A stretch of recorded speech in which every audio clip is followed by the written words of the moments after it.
السلام علیکم ورحمۃ اللہ وبرکاتہ۔ اللہ تعالیٰ قرآن پاک میں سورہ مریم کی آیت نمبر 59 میں ارشاد فرماتا ہے، فخلف من بعدہم خلف اضاعوا الصلاۃ واتبعوا الشہوات فسوف یلقون غیّا الا من تاب۔ ارشاد باری تعالیٰ ہے، فخلف من بعد خلف، اور ان کے بعد جانشین ہوئے برے لوگ، اضاعوا الصلاۃ، اضاعوا کا مطلب ضائع کیا انہوں نے، صلاۃ یعنی نمازوں کو، انہوں نے نمازوں کو ضائع کیا، واتبعوا الشہوات، اور اپنی شہوتوں کو پورا کیا، یعنی خواہشوں کو، شہوتوں کو پورا کرنے میں نماز کو ضائع کر دیا، اپنی خواہشات میں لگے رہے، نماز کا وقت ہوا چھوڑ دیا، نماز کو نہ پڑھا، خواہش کو پورا کیا، شہوت کو پورا کیا، نماز کو نہ پڑھا۔ فسوف یلقون غیّا، فسوف پس یہ وہی لوگ ہیں جو جلد ہی یلقون غیّا، شدید عذاب میں، جو غی کا عذاب ہے اس میں جائیں گے۔ غی کا عذاب بہت سخت عذاب ہے۔ الا من تاب، مگر وہ جنہوں نے توبہ کر لی وہ بچ گئے۔ عبداللہ بن مسعود رضی اللہ تعالیٰ عنہ فرماتے ہیں کہ اضاعوا کا معنی ہے وقت مقررہ سے دیر کر دینا، یعنی اگر کسی بندے نے نماز کے وقت سے دیر، یعنی نماز کا وقت ہو گیا تھا لیکن دیر کر کے نماز پڑھی، تو اس کا مطلب ہے وہ ایسا بندہ ہے جس نے نماز کو ضائع کیا۔ وقت پہ نہ پڑھنا، جب دیکھنا کہ بالکل اب تھوڑا سا وقت رہ گیا ہے تو اٹھنا، نماز کی 2 ٹکریں مار دینا، تو یہ بات جو ہے یہ وہ بات ہے کہ نماز کو ضائع کر دینا۔ اسی طرح سے حضرت سعید بن مسیب رضی اللہ تعالیٰ عنہ فرماتے ہیں کہ وہ ایسے ہیں جیسے ظہر تب پڑھے جب عصر کا وقت قریب ہو، اور عصر تب پڑھے جب مغرب کا وقت قریب ہو، اور مغرب تب پڑھے جب عشاء کا وقت قریب ہو، اور عشاء تب پڑھے جب فجر کا وقت ہونے لگے، اور فجر تب پڑھے جب سورج نکلنے لگے۔ اس حالت پر اگر قائم رہا اور توبہ نہ کی تو غی کا حقدار ٹھہر گیا۔ تو غی جو ہے وہ انتہائی گہری وادی ہے جہنم کی، جہاں پر شدید ترین عذاب ہونا ہے۔ اللہ تعالیٰ اپنی پناہ میں رکھے۔ اللہ تعالیٰ قرآن پاک میں سورہ منافقون کی آیت نمبر 9 میں ارشاد فرماتا ہے، یا ایہا الذین آمنوا، اے ایمان والو، لا تلہکم، ہلاک نہ کر ڈالو اپنے آپ کو، اموالکم، اپنے مال یعنی تمہارے اولاد، تمہارے مال جو ہیں وہ تمہیں ہلاک نہ کر دیں، ولا اولادکم، اور تمہاری اولاد، یعنی تمہاری اولاد اور تمہارا مال تمہیں وہ تباہ و برباد نہ کر دے، ہلاکت میں نہ ڈال دے، غافل نہ کر دے، ان ذکر اللہ، اللہ کے ذکر سے۔ وَمَن یفعل، اور جو بھی اس طرح کرے گا، ذالک، یعنی فاولئک هم الخاسرون، پس یہ وہ لوگ ہیں جو کہ خسارے والے ہیں۔ تو اللہ تعالیٰ نے ان کو خسارے والے لوگ فرما دیا۔ کون سے؟ یہاں پر ان ذکر اللہ جو ہے، ذکر اللہ سے مراد اللہ کا ذکر، اللہ کے ذکر سے مراد مفسرین نے کہا ہے کہ یہ 5 نمازیں ہیں۔ جو 5 نمازوں میں غفلت کرتا ہے، اپنے بیوی بچوں کی وجہ سے، اپنے کاروبار کی وجہ سے، ملازمت کی وجہ سے، یا کوئی کھیل کود اور کوئی دوسرے مشاغل کی وجہ سے، تو وہ گویا خسارہ اٹھانے والا ہے، نقصان اٹھانے والا ہے۔ رسول اللہ صلی اللہ علیہ وسلم نے فرمایا کہ سب سے پہلے قیامت کے دن بندے کے جس عمل کا حساب ہوگا وہ نماز ہے۔ اگر یہ مرحلہ ٹھیک ہو گیا تو اگلے بھی ٹھیک ہو جائیں گے، اگر اس میں کمی ہوئی تو خسارے میں بندہ پڑ جائے گا۔ مسند احمد میں حدیث ہے، رسول اللہ صلی اللہ علیہ وسلم فرماتے ہیں، جس نے نماز کی حفاظت کی یہ اس کے لیے قیامت کے دن نور ہوگی، برہان ہوگی، نجات ہوگی، اور جس نے اس کی حفاظت نہ کی تو قیامت کے دن اس کا حشر قارون، فرعون اور حامان اور ابی بن خلف کے ساتھ ہوگا۔ یعنی اگر وہ مال میں مشغول رہ کے نماز کو بھلا گیا، نماز سے غافل ہو گیا، تو پھر وہ قارون کے ساتھ اٹھے گا۔ اسی طرح اگر وہ حکومت میں مشغول رہا اور نماز کی طرف توجہ نہ کر سکا تو فرعون کی طرح ہو گیا۔ اسی طرح وہ وزارت میں مشغول رہا اور نماز کی طرف توجہ نہ کر سکا تو حامان کی طرح ہو گیا۔ اسی طرح اگر تجارت میں مشغول رہا اور نماز کو وہ نہ پڑھ سکا تو ابی بن خلف جیسا ہو گیا جو مکہ کا کافر تھا اور تجارت کرتا تھا۔ حضرت سعد بن ابی وقاص رضی اللہ تعالیٰ عنہ فرماتے ہیں کہ میں نے رسول اکرم صلی اللہ علیہ وسلم سے اس آیت کا مطلب پوچھا۔ کون سی آیت کا؟ سورہ ماؤن کی آیت نمبر 5، الذین هم عن صلاتهم ساہون، جو اپنی نمازوں سے غافل ہیں، اس سے کیا مراد ہے؟ تو رسول اللہ صلی اللہ علیہ وسلم نے فرمایا یہ وہ لوگ ہیں جو وقت گزار کر نماز پڑھتے ہیں، یعنی وقت نماز کا ہو گیا وہ دیر کر کے پڑھتے ہیں، یعنی اب بس نماز کا ٹائم ختم ہونے والا ہے، بس تھوڑا سا رہ گیا ہوگا، اس طرح کر کے وہ نماز کو پڑھتے ہیں، تو وہ بھی ان کی حالت بھی بڑی خراب ہے۔ جس کی نماز جاتی رہی اس کے مال کی برکت جاتی رہی، اس کے گھر میں خیر و برکت چلی گئی۔ تو یہ بخاری، مسلم اور موطا اور ترمذی شریف میں حدیث ہے کہ جس کی نماز عصر فوت ہو گئی اس کا اہل و عیال اور مال ضائع ہو گیا۔ احمد، بخاری اور نسائی میں بھی حدیث ہے کہ جس نے نماز عصر چھوڑ دی اس نے اپنے عمل کو برباد کر دیا۔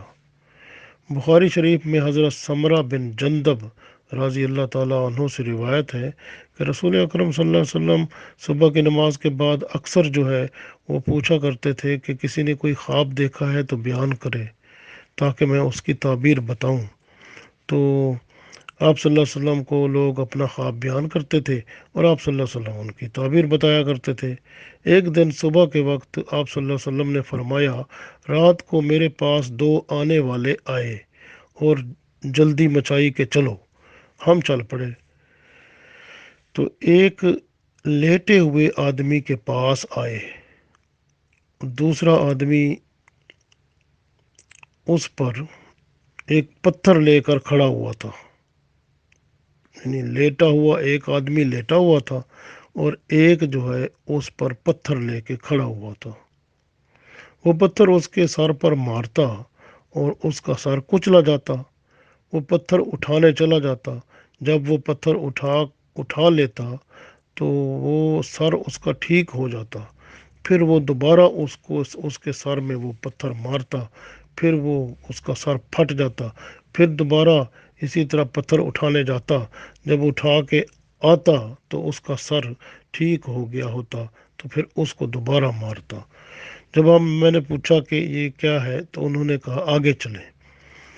پھر ہم آگے ایسے آدمی کے پاس آئے جو گدی کے بل لیٹا ہوا تھا، دوسرا آدمی لوہے کے مڑے ہوئے منہ والی سلاخ لے کر کھڑا تھا، وہ اس کے چہرے کی طرف آتا، اس پر سلاخ مار کر اس کا جبڑا گتھی تک اور اس کا نتنا گدی تک اور اس کی آنکھیں بھی چیر کر رکھ دیتا، پھر دوسری جانب چلا جاتا اور پھر ایسا ہی دوسری جانب سے کرتا۔ جب ادھر سے فارغ ہوتا تو پہلی طرف کی جو اس کا جبڑا تھا، اس ایک طرف کا جبڑا اور نتنا اور آنکھیں وہ ٹھیک ہو جاتی، تو پھر وہ اس طرف آ کر پھر دوبارہ وہ سلاخ مارتا۔ اس طرح جو ہے وہ یہ کام کرتا تھا۔ میں نے پوچھنا چاہا تو انہوں نے کہا کہ آگے چلتے ہیں۔ تو ہم آگے گئے تو آگے ہم نے ایک تنور جیسی جگہ دیکھی، تو اس کے اندر آگ بھڑک رہی تھی، اور ہم نے جھانک کر دیکھا تو اس میں ننگے مرد اور عورتیں تھیں۔ ان پر نیچے سے شعلہ آتا تھا۔ جب شعلہ بہت تیز اوپر آتا تو یہ دھاڑ دھاڑ کرتے اور چیختے اور چلاتے اور شور مچاتے، درد سے کراتے۔ پوچھا میں نے یہ کون ہے؟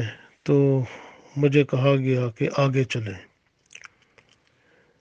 ہم آگے نہر پر آئے، اور یہ نہر جو تھی یہ خون کی طرح سرخ نہر تھی، یعنی اس میں پانی جو تھا وہ خون کی طرح سرخ تھا۔ نہر میں ایک آدمی تیر رہا تھا۔ نہر کے کنارے پر ایک آدمی تھا جس کے پاس کثیر پتھر جمع تھے۔ جب وہ تیرتا ہوا اس کے قریب آتا، یعنی اس بندے کے قریب آتا، تو وہ اسے پتھر کھلا دیتا، پھر وہ دور چلا جاتا، پھر تیرتا ہوا اس کے پاس آتا۔ اسی طرح کا سلسلہ اس کا چلتا رہتا۔ میں نے پوچھنا چاہا تو کہا گیا کہ آگے چلیں۔